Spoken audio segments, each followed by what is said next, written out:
আমরা যারা আইএসএফ এর কর্মী আমরা কোনোভাবে বিজেপিদের সমর্থন করি না। এরা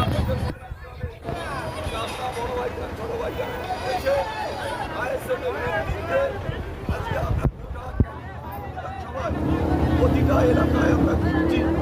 মানুষের সারা মানুষ যেভাবে কাতারে কাতারে মানুষ আমাদের সাথে পায়ে পা লাগছে, আমরা সবাইকে শুভেচ্ছা অভিনন্দন জানাই। সেই সাথে সাথে আমরা সবাইকে বলবো ক্যানিং পূর্বের মানুষকে যে আপনারা ঐক্যবদ্ধভাবে থাকুন। লড়াই আমাদের, লড়াই সংগ্রাম আমাদের চলতে থাকবে।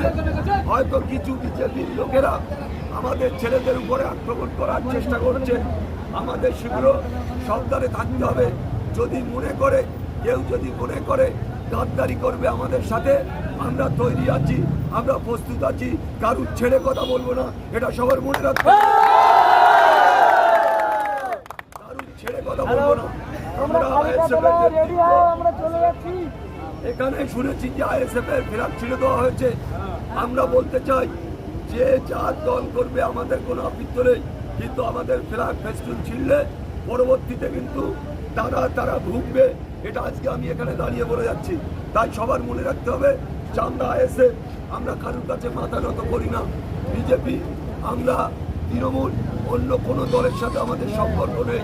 তাই আমরা আগামী দিনে আব্বাস ভাই, নওশাদ ভাইয়ের নেতৃত্বের প্রতি আস্থা রেখে আমরা ক্যানিং পূর্ব সর্বত্র লড়াই হবে, সংগ্রাম চলবে।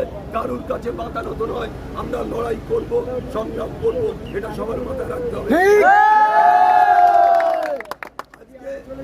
আমার ডিস্টার্ব না হলে ভালো করে বলতে পারতাম, আমার গলায় এমনি অবস্থা খারাপ। আপনাদের সবাইকে শুভেচ্ছা জানাবো। আপনারা চলুন আমাদের সাথে। বিভিন্ন জায়গায় আমাদের ছেলেরা দাঁড়িয়ে আছে, আমরা তাদের একত্রিত করে আমরা গোটা ক্যানিংয়ে কয়েকটা অঞ্চলে আমরা ঘুরবো। সবাইকে শুভেচ্ছা অভিনন্দন। আপনারা চলুন।